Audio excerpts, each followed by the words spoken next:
Good evening, good morning, and welcome to Tech Mahindra Q4FY21 and Financial Year 21 results. Thank you all for joining us today. I know for some of us who are in India and in many different parts of the world, this is a very tough period owing to the wave 2 of the COVID-19. I sincerely pray for you and your families to remain safe and healthy. We are meeting again after 3 months. While things have changed, but it is also more important to remember is that the priority of Tech Mahindra has become more about safety and wellness of our employees, their families, our clients, our partners, and that has become our topmost priority as we speak. Your company has taken ownership of vaccination drive for our employees across multiple locations. We have rallied together with Mahindra Group to make sure that there is availability of caregivers thanks to some of the work our Tech Mahindra Foundation has done on the healthcare academies.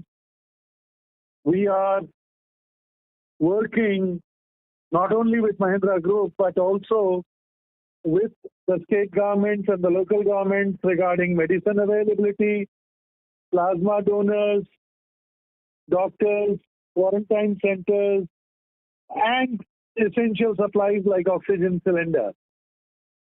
We are also working with some of the leading hospital chains to convert our facilities into COVID care businesses or COVID care units. Over a period of time, you start realizing what a small contribution can make a difference. There's a voluntary program which is really very small contribution. We started 5 years ago called Associate Welfare Trust. In the last 1 year, the trust has now provided majority of funds to families of dependents or associates who have got impacted. Tech Mahindra Foundation, I'm particularly very proud because they've been helping over 2 million people and they've run more than 350 COVID relief programs. So all I want us to remember that we are committed to individuals in the company, we are committed to our customers, we are committed to the society and to the nation, and we are doing everything possible to help fight this pandemic together. Though from an operations perspective, the impact is very minimal because statistically, our number of absenteeism of people who were either impacted by COVID or who had family members who were impacted, Pune and Mumbai, which are going through the worst wave, the maximum absenteeism or planned leave was only up to 1.5% of that center's or that area's total number of employees. As you know, Tech Mahindra has global delivery centers in Philippines, in Asia, in India we are in Trivandrum, we are in Chandigarh, basically in all tier 2 cities also. Europe, US, Canada, Latin America, we have development centers. As a matter of fact, when Vivek Agarwal talks about some of the acquisitions, you would realize that we also have, now expanded our reach in Mexico. So, in general, Tech Mahindra is able to give seamless continuity and is able to serve all their customers. But always it's wellness of the employees, wellness of the customers first.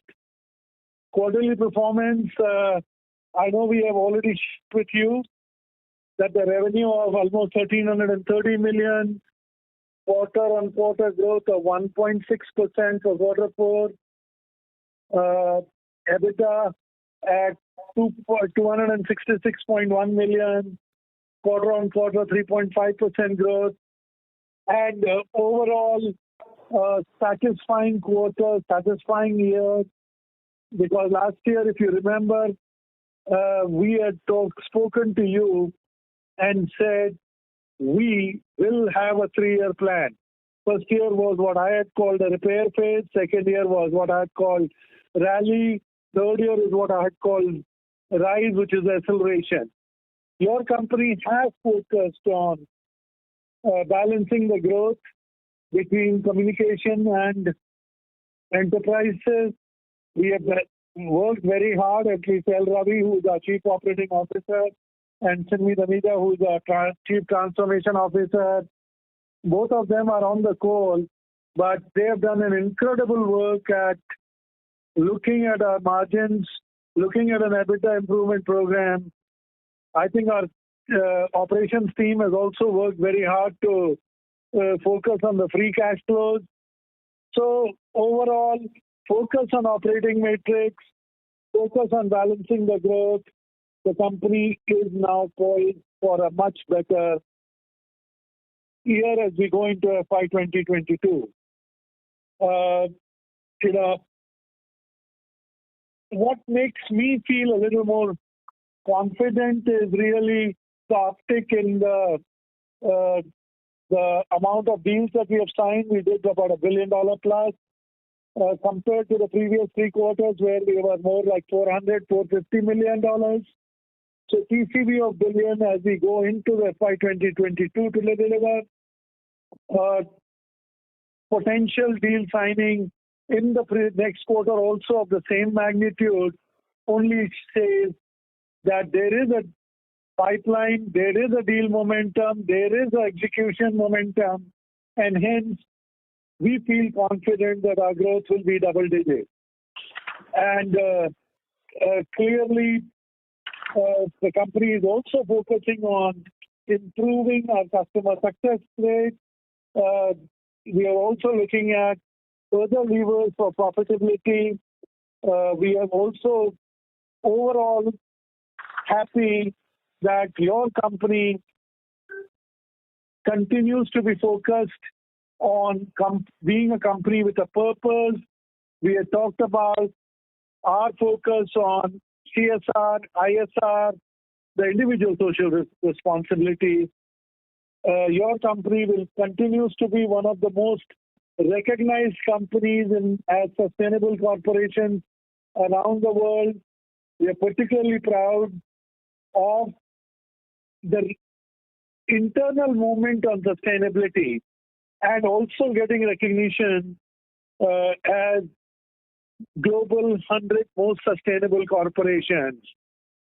So, it is definitely a pride that your company on ESG meets some of the world's best standards.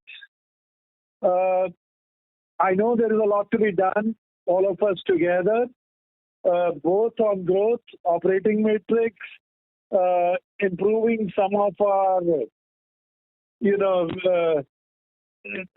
areas, particularly on what I call, revised and regenerated focus on hyper-personalization, human experience management, customer experience management.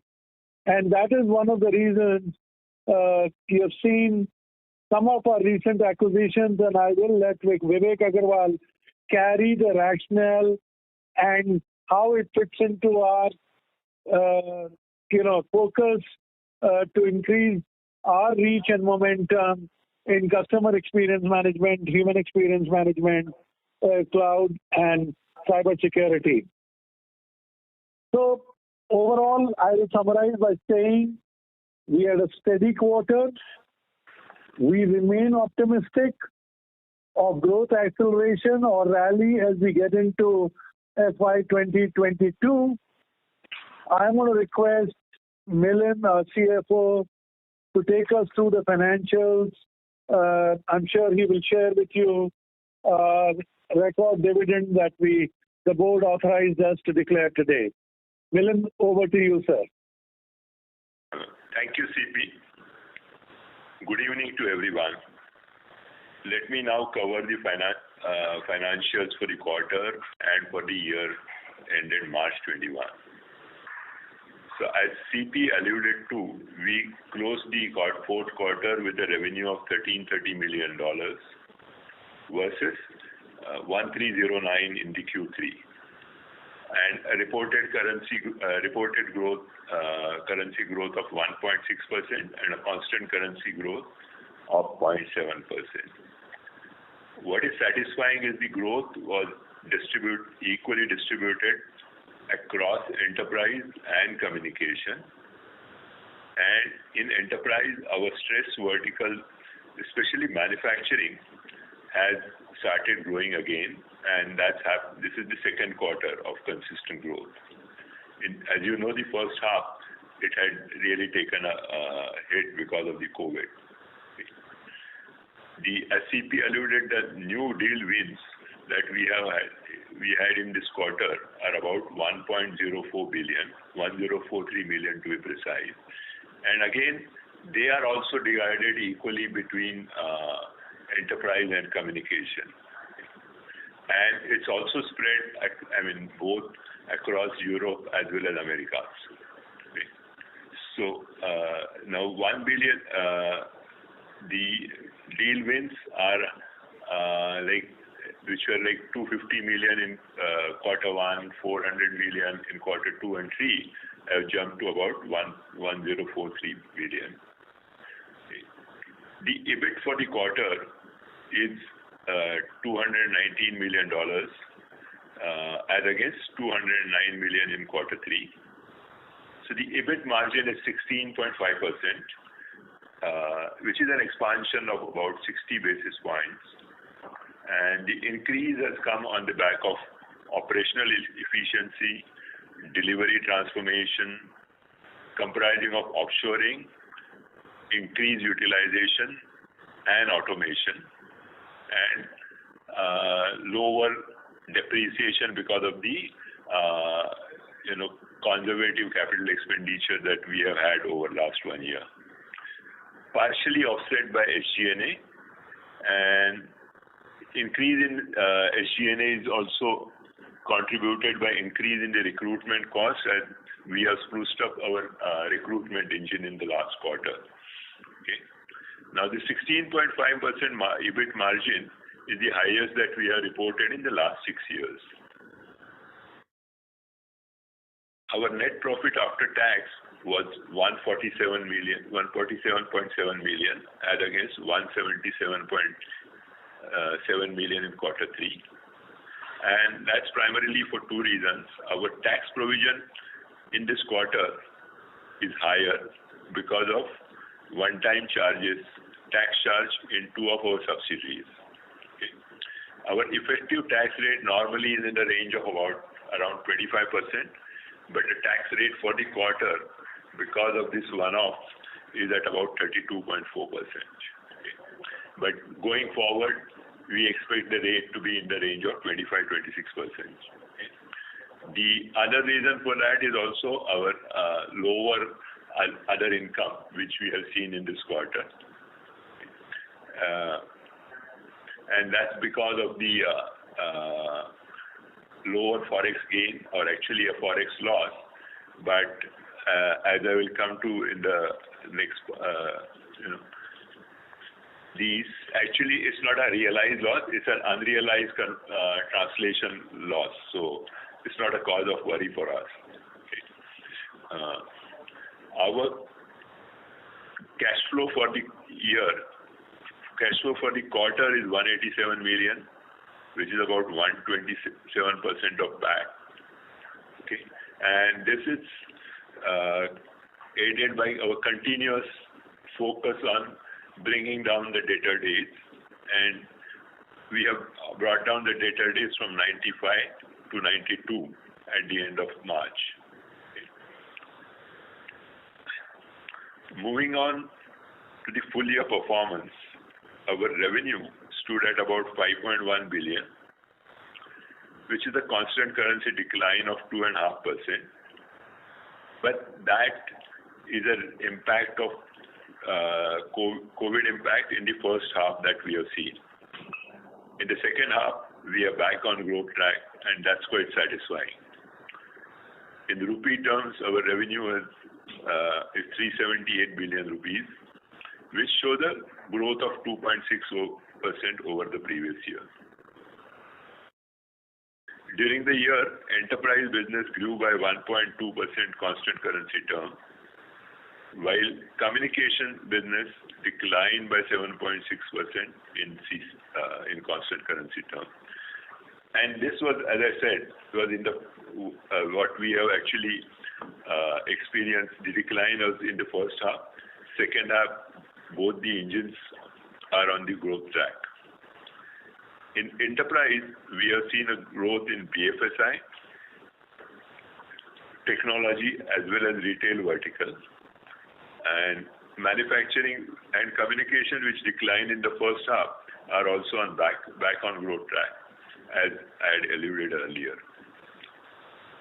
EBIT margin for the full year stands at 14.2%. In absolute terms, the EBIT for the full year is 729 million. The positive for margin was operational efficiency, largely operational efficiency, higher utilization, higher offshoring, and reduce our focus on reducing the subcons. Of course, there were some tailwinds which came from the currency our way, and lower SG&A for the full year. Okay. And as you know, because of the COVID impact, we have seen some savings in travel and some of the utilities costs because of the work from home. This was, of course, partially offset by the revenue reduction that we have seen, as I said, in the first half. Okay. Now, we ended the full year with an EBITDA margin of 18.1%. Now, going forward in the next year, so we have already rolled out salary hikes effective April, and as we start, the increment salary hike letters are being rolled out, and this will have some impact on the margin, but we have plans in place to recover the salary increase impact through operational efficiencies. There may be some increase in the travel costs, especially in the second half with increased vaccination in the world over. But given our exit margins, as well as our initiative around delivery transformation and cost optimization, and tailwinds which will come from revenue growth, because the leverage that we will get because of revenue growth, we are quite confident of achieving our EBIT margin of about 15% for the next year as well. Going below the EBIT line, as I mentioned, the other income for the year also was low. Other income is low because of there were some one-times in FY20. Some of the profit that we have made from our couple of investment that we have made in ITO Star, as well as one of the investment in our subsidiary from Comviva. Those were not there, and forex gain for the year is lower at about 13 million as against 42.7 million. Our free cash flow for the full year is 965 million, which is 162% of PAT. Okay, and this is primarily result of reduction in DSO days by 20 days over the year. Our debtor days are down from 112 to about 92 at the end of March. So we think we have reached the optimum level of DSO, and there may be marginal increase in terms of debtors, especially in absolute number, as we get into a growth phase. Okay. The board has recommended a dividend of rupees 30 per share, comprising of rupees 15 as normal dividend and special dividend of rupees 15. This will take our total dividend to rupees 45 per share. Now, this dividend is our highest in the history of the company, and it's a kind of indication about how we approach the future. So this is in line with our dividend policy that we have, where we have said that we will return the excess cash generation after retaining the money for acquisition and for the internal improvements. Okay. Our hedge book is at about $2 billion with an MTM gain of about $38 million, of which we have taken 8.7 million have been taken to P&L and balance 31 million to the reserves, or what is now called other comprehensive income, OCI. Okay.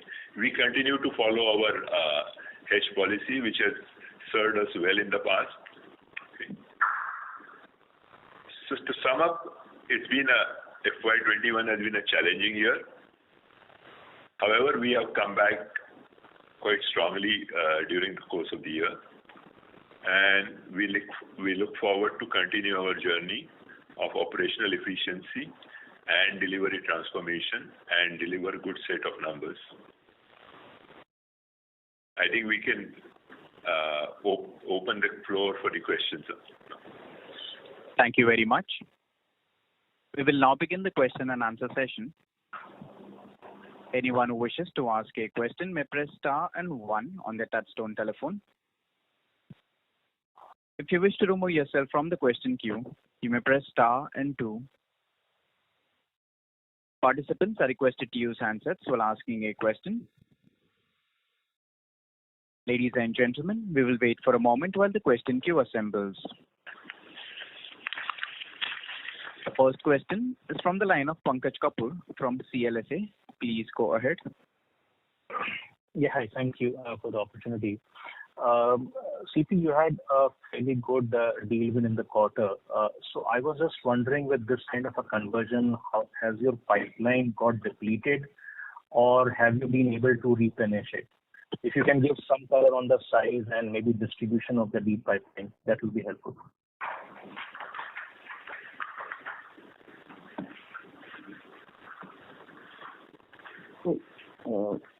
Pankaj, I will probably start off and CP can add in Rohit. So Pankaj, so when you look at the deal wins, about 517 million from comms, 525 million from enterprise. We expect a similar deal momentum or other deal wins over the next quarter also. So evenly balanced and in the right direction. But maybe Jagdish and Manish, you want to add more color to the deal pipeline and answer, overall, what you see as the mood in FY 2022. Sure, CP. So Pankaj, hi, this is Jagdish. I think, as CP said, from a deal pipeline perspective, we have a pretty strong deal pipeline going into FY22. And we think that it will primarily be driven by a lot of transformation deals from a cloud transformation perspective. So we are working very closely with all the 4 hyperscalers, and the revival of some of our verticals, and hopefully with the Q3 seasonal downturn of retail going off, we should see a much better conversion getting developed. So pretty strong pipeline, and hopefully that this will start to do a much better result. Manish? Yeah. No, thank you, Jagdish. Pankaj, like CP said, the deal flow will continue to remain strong. As you know, in the comms sector, we always focus on deals which are spanning across what we now call as legacy modernization. The deal that we announced last quarter is probably the largest across the world that any company has signed to take this customer onto a journey where they will transform their both business process as well as their underlying IT infrastructure and systems to be ready for 5G. We are similarly working on deals, continue to work on deals around customer care and transformation using AI, machine learning, and these are all becoming part of the large deal construct. Jagdish said about cloud. That continues to remain a very strong theme. We signed a very large deal last quarter with an OEM to continue their 3-year journey on cloud. We are also looking at some interesting deals around the network space as we speak. So across all our portfolio, the portfolios that are capable to do large deals, we continue to remain very engaged. Thanks for the comprehensive answer. I had just one small follow-up question on your capital allocation. So the total payout this year, of course, was close to 40% of the free cash flow, as you had alluded in the past also. Is it fair to assume that this is going to be the base going forward?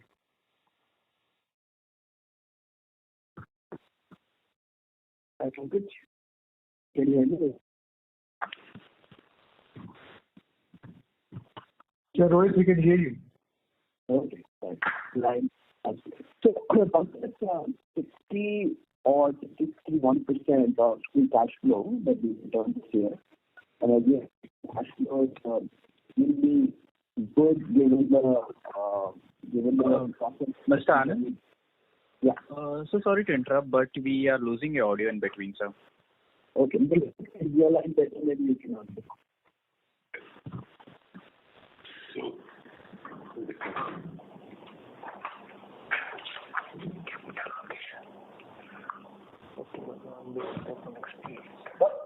Sorry, Milind, are you thinking of the question? yeah. I will take the question. So,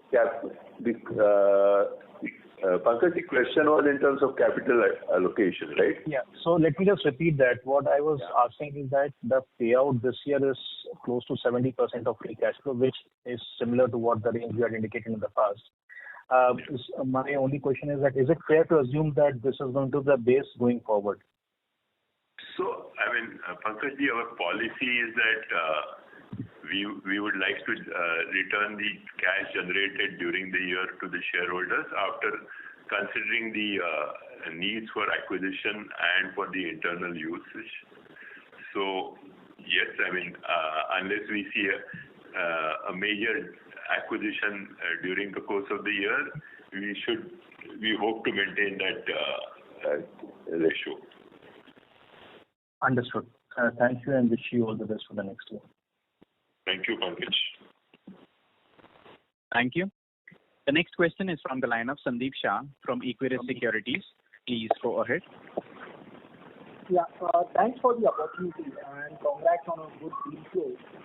Just wanted to understand, if you look at Q2 deal wins, Q3 deal wins... Mr. Shah, sorry to interrupt, sir. Maybe request you to move to a better reception area, please. Yeah, is it better now? Yes, sir. Thank you. Yeah. So congrats on a deal flow. Just a question in terms of Q2 and Q3. If you look at the new business TCV wins being between $420 to $455 million, but the same is not translating into the revenue growth in line with the industry. So the question is, it looks like from our quarterly average of $450-500 million worth of TCV wins each quarter, may not be enough with an increasing base. So how are we making sure that our deal flows each quarter continues to remain above $500 million in terms of the threshold? So we are pleased to see that happening in Q4, may happen in 1Q.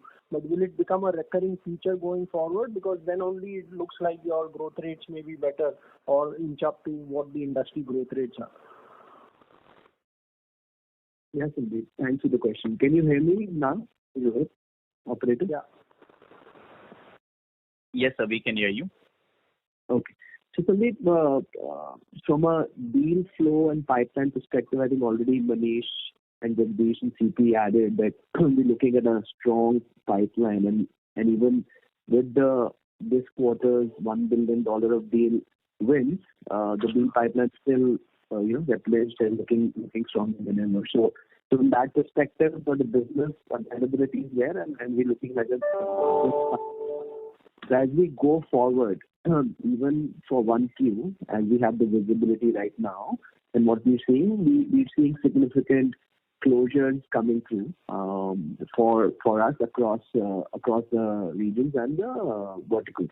So be it healthcare or BFSI, we're seeing that across the board.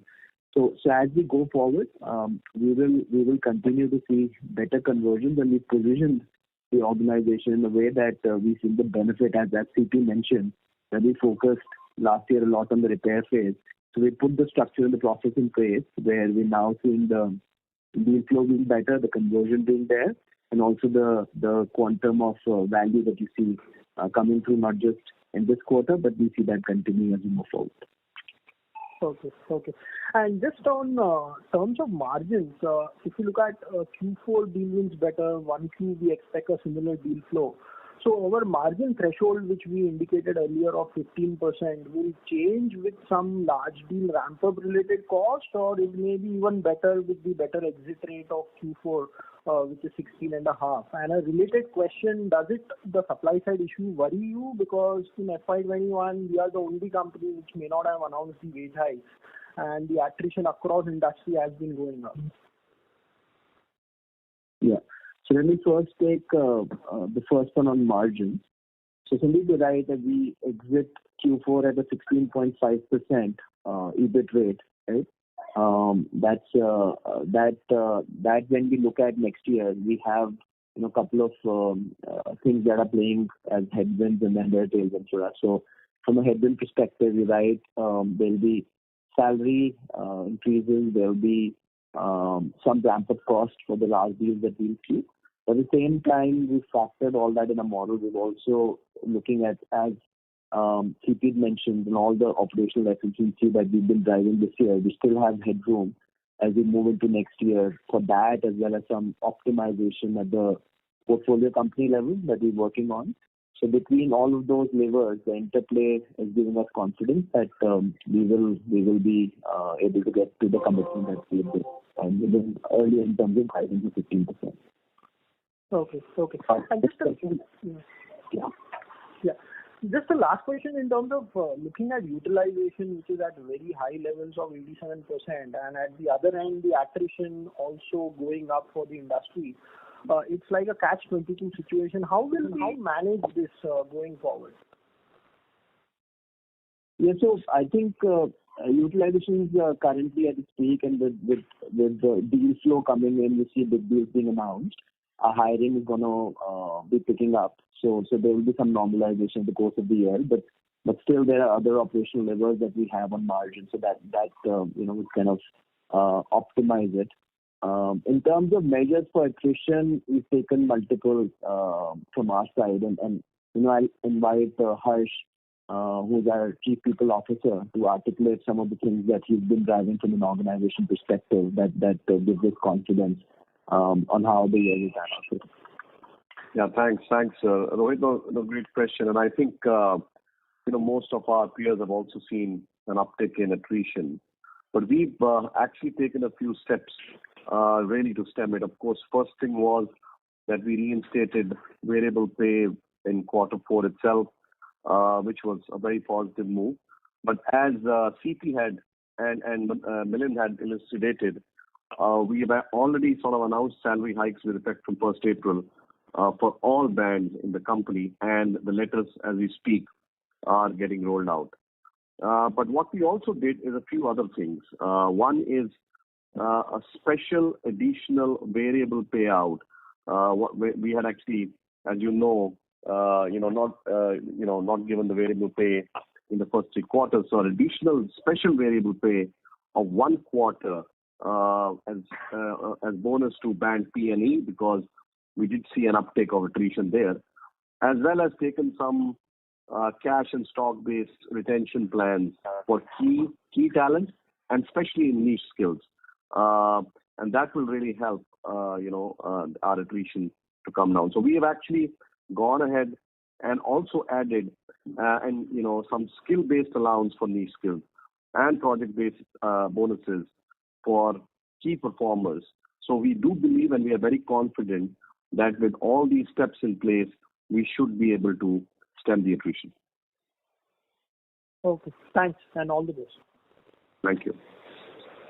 Thank you. The next question is from the line of Rishit from Nomura. Please go ahead.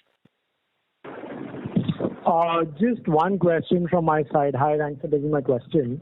CP, when you alluded the intention to reach double digit, could you just help us understand the split between both telecom and enterprise? And because we've mentioned that telecom is likely to grow only 6 to 8%, right, earlier as well. Are we seeing a pickup of 5G that's driving us, giving us that confidence to hit double digit? I don't know whether we... Can I take that? Go ahead.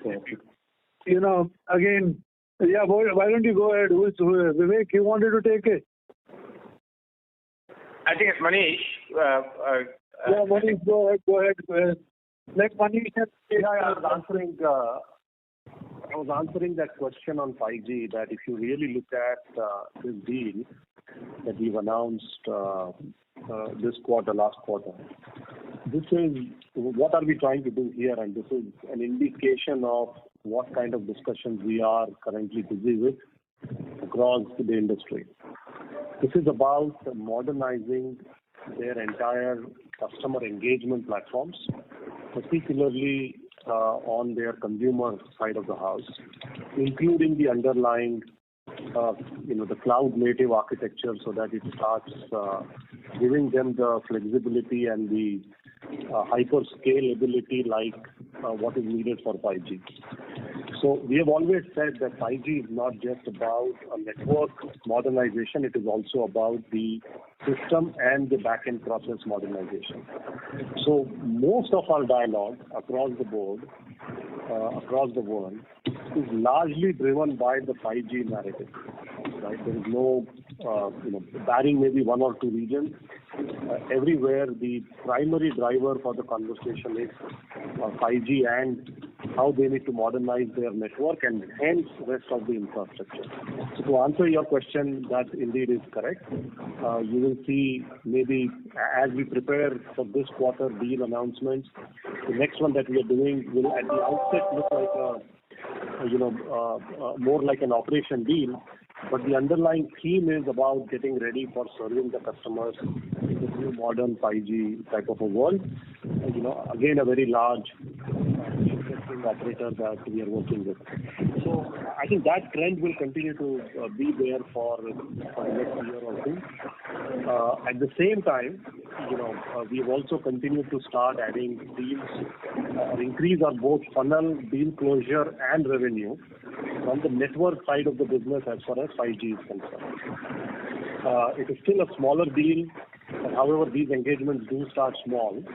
It's a sub $10 million deal at this point that one of the greenfield operators in the US has signed us for helping them integrate and test their 5G O-RAN type of a network. Again, it's an indication that the kind of conversation that we have been saying that we are busy with will continue. So that's really the type of stuff going on in 5G. I hope I answered your question on that. Please help you with the enterprise side. Sure, Manish. So on the growth prospects, I think fairly very confident with the coming back. One of the things that actually did not work for us in last year in our vertical was manufacturing, and banking was doing very well. So for us, I think this year we see definitely not only 2 quarters of steady growth in manufacturing, but also in terms of our focus around aero defense, discrete as well as process. and we having a scale in auto, which we don't think will be too big. But amongst the 4 sub-verticals, and we've launched one more sub-vertical in manufacturing, similarly in retail and healthcare, which are the top 4 verticals on the enterprise, we expect all 4 of them to start showing us double-digit growth. So that should pull the enterprise number more towards a double-digit number and pull it out. Okay, understood. So just Manish, just to confirm, you mentioned that incrementally versus the last quarter, there's an acceleration in terms of the timeline for 5G. Is that a fair assumption? Sorry, can you repeat that question? What I'm saying is that from a 5G, incrementally versus last quarter, there's an acceleration in terms of the timeline. Is that a fair assessment of it? Okay. That's right. That is correct. Okay, perfect. And just one small question, right? Could you just talk about the hiring trends for the next year? So we don't really give specifics around it, but as Harsh mentioned that we've and you look at the demand pipeline and the deal wins, right? You can correlate it. So I think from our perspective that trend will have to go along with the business and the double-digit growth that CP mentioned, which is correlated to, right? But we won't give a specific guidance here. Okay, thank you.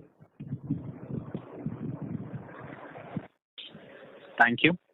The next question is from the line of Manik Taneja from JM Financial. Please go ahead. Yeah, hi. Am I audible? Yes, sir, you are. Yeah. So my question was with regards to the fact that you've spoken about double-digit growth aspirations for the full year. How should we be thinking about it from a quarterly standpoint, given the fact that typically 1Q is generally weak for us because of the Comviva seasonality. Given the kind of deal flow that we've seen this time around, should we expect that this growth will get more front-loaded going forward? Yeah, Manik, this is Rohit. So you're right. If we look at our last 2 or 3 years data, we will see 1Q seasonality, and typically, except probably last year when it was COVID, it went down quite a bit. Before that, it will be around 1.5% to 2% seasonality impact, right, going down. As we move into next year, I think with the deal wins that we've announced and the view we have, there will obviously be a quarterly ramp up that we will see. But 1Q, at least currently, the way we're looking at is a little bit more favorable than what we've seen in the past. Sure. Thank you. And if I can prod you on the margins front, you suggested that you're looking at 15% plus EBIT margins in FY22. So if you could give us some sense of the wage increments that you've announced and the potential impact of wage increments that we should be thinking about from a margin standpoint in Vitti.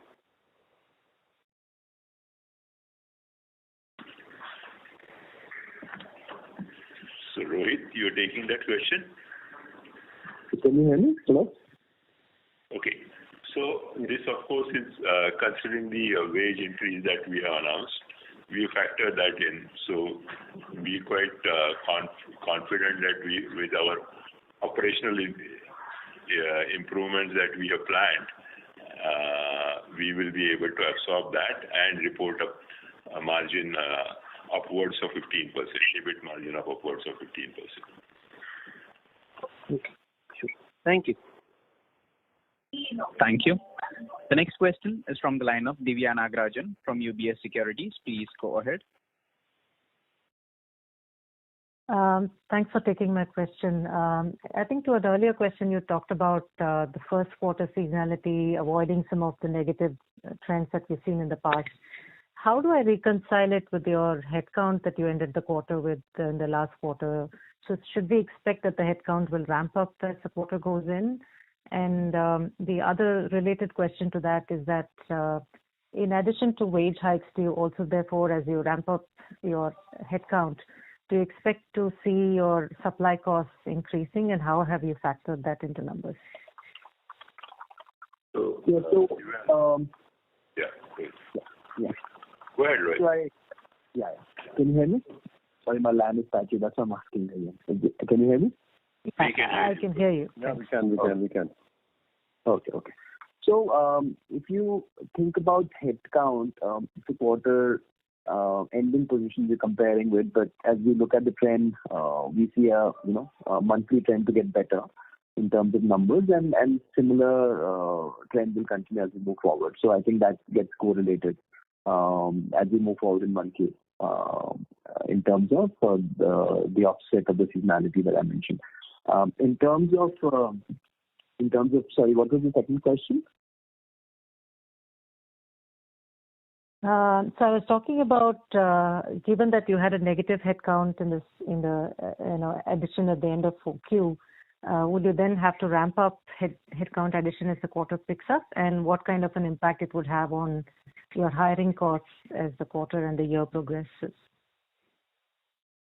Yeah, so that's all factored in when we do the modeling, and we're talking about our view for next year. So it would have some correlation, and even in this quarter we see some recruitment costs go up, so that factoring and the increment headcount hiring and offers and all that is playing in.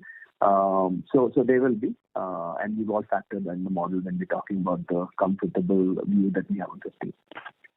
If I can add, Rohit, this is Harsh, that we are actually, for example, have already hired about 5,000 interns at the bottom of the pyramid. So we actually see that, making a pyramid even better. And that's obviously been factored in, like you very rightly said. Got that. Thanks for that. And just as a follow-up, did you quantify your telecoms growth for the year?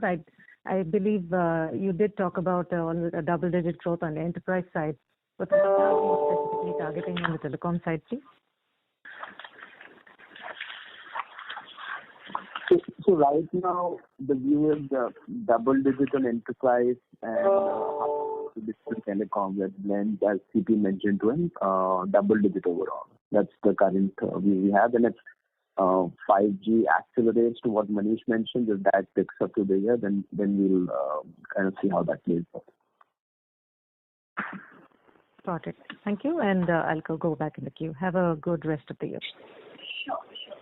Thank you. The next question is from the line of Rishi Jhunjhunwala from IIFL. Please go ahead.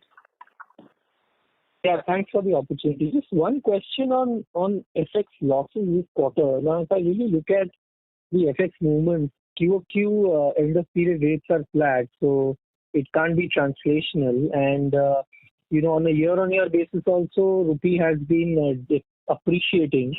So just wondering why hedges would also have a forex loss. So just wanted to understand why such a large forex loss this quarter.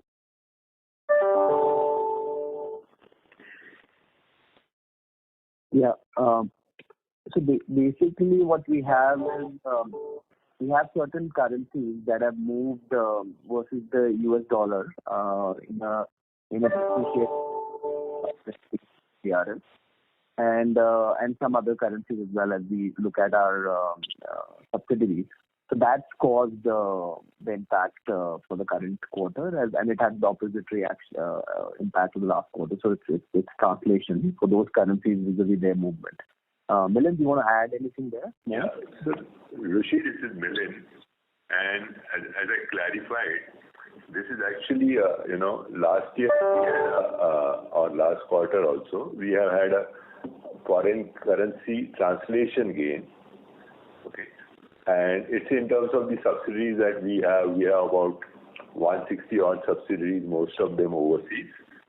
And this quarter, some of these currencies have moved against us. So it's a translation currency loss in this quarter. It's not a realized loss. It's just a quarter-to-quarter volatility which hits us sometime. Okay. And as far as hedging is concerned, as I mentioned, we have a mark-to-market gain of 38 million. So I wouldn't really give much of importance to the translation currency gains or losses. Okay, and just very quickly, can you elaborate a bit on the impairment that we have taken in this quarter And we had a pretty large number last quarter, last year, this quarter as well. So just wanted to understand what are the nature of these, which subsidiaries have we or acquisitions have we taken? Rohit, you want to take this or you want me to? Yeah, sure, I can take it. So this time, what you see as an impairment, as we've already said in the past also, that we continue to look at geographies and markets where we want to, normalize and rationalize a business where it doesn't make profits for us.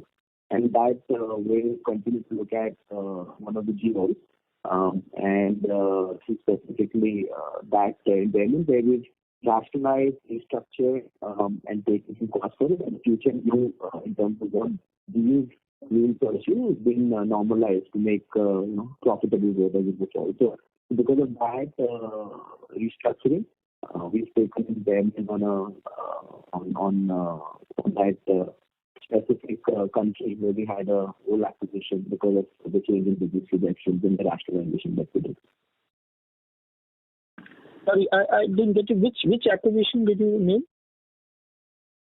This was in Brazil that I'm talking about, and this is almost 7-8 years back, and as part of our strategy, we mentioned that we continue to look at geos where we want to be more prudent on what business we take, and as a part of that, I was referring to Brazil as a geo.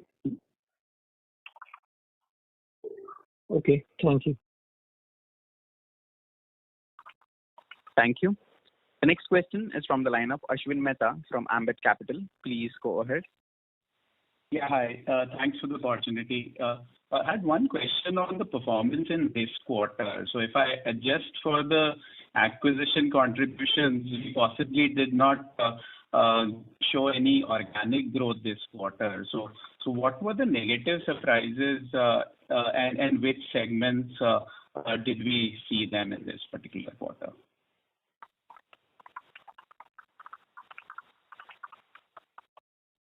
So I wouldn't say there's negative surprises, but yeah, I mean, from a timing perspective, the way the deals are closing and playing out that we saw, and that impact into revenue is going to trickle down as we move forward. So probably that's timing is all it is. So we should see that come through as we move forward. So nothing more than that in terms of any vertical that we were looking at until different. Okay. And the second question was in terms of like what Milind mentioned, that you have operating levers at hand to manage the margin impact of wage hikes or the hiring pickup that we will see. So if you can elaborate in terms of what are these operating levers at hand, because we've not necessarily done hiring for some time. Our utilization seems to be at peak. So in addition to these, what are the other levers that we are looking at? Yeah, sure. So I've mentioned a couple of them. I'll add again. So if you think about from a delivery and operation standpoint, from an offshoring perspective, we still have room, and we'll continue to drive that lever as we move forward. If you compare our numbers, so that's something that we will continue to drive. From second area that we continue to look at is portfolio G&A centralization. And we're driving that effectively through a central team working with each and every portfolio company. So that should also give us some headroom there. And similarly on the operations delivery side, we will continue to drive other operating levers on managing each and every account and driving operation leverage as we move forward. Rohit, can I just add something? Yeah, Milind. Another thing is the growth leverage, and we CP alluded to that we are looking at a higher growth rate, and that growth rate itself will ensure that our SG&A gets spread over a larger base, and that could be a good lever. A lever which we didn't have last year. Okay. And just one last small clarification. So in terms of wage hikes, we are looking at only one wage hike this year, or there is a plan that, given that almost every peer of yours is giving out wage hikes over a 3-quarter duration, we might also possibly have to do some interventions towards the second half of the year? I mean, it's difficult to answer because a lot of it, if we come up with a second wage hike, it will be mainly because the company's growth or company's performance, would be better than what we have envisaged. And so I'm not ruling out a second wage hike, but at this stage, we have not budgeted or planned for it. Okay, CP. Thanks a lot and all the best. Thank you. The next question is from the line of Vibhor Singhal from Phillip Capital. Please go ahead. Good evening, sir. Thanks for taking my question. So just 2 questions from my side. What is our hiring target for this year in terms of either lateral or freshers or the combined number that we are looking at? We specifically don't give numbers around that, but looking from what Harsh, our people we've alluded, we're looking at lateral hires, we're looking at adding freshers at bottom level and ramping up the workforce. So I think it's in the right trend moving upward, but we specifically don't call out numbers there. Okay. Sure. Not a problem. Just wanted to check just one more question from my side. Given that this year, we generally in the last 4 quarters, there has been a net reduction in our employee force, and we are looking at a double-digit kind of a growth next year. So do you see that, maybe if the hiring is not ramped up in time, then our subcontracting costs might go higher, which have been stable for a good part of this year. But do you see that number rising from the current levels at around 13% of the revenues to maybe something higher? Or do you think that should remain in that same range? So I think subcon we continue to monitor closely, and it's it's something that we will look very closely. But it's also a function of what the customer asks and what the customer needs and the need of the market. So we'll continue to monitor subcon costs, and we'll continue to drive that like we've done the last year. And there might be some quarterly variations as we move forward, but on a long-term basis, that's a trend that we want to continue when we look at subcon as a percentage of revenue. And just to add, Rohit, this is Harsh. As I had said earlier also, that we are infusing interns at the bottom end of the pyramid, and upskilling them and keeping them ready for any positions that would come to fuel growth. So it's not that we have not taken steps; it's already there, and hopefully, those people at the bottom of the pyramid would actually spur the growth numbers. Thanks, sir. Sure. So thank you so much for taking my question. Wish you all the best. Thank you. Ladies and gentlemen, due to time constraint, that was the last question. I would now like to hand the conference over to Mr. Rohit Anand for closing comments. Over to you, sir. Yeah, thanks a lot. Thanks for all the participants for joining us today. We all of us hope that everybody keeps safe. It's a phase where we have to be home, so be safe and take care of the family. Wish you all the best, and thank you for joining us. Thank you. Ladies and gentlemen, on behalf of Tech Mahindra Limited, that concludes this conference. Thank you all for joining us, and you may now disconnect your lines.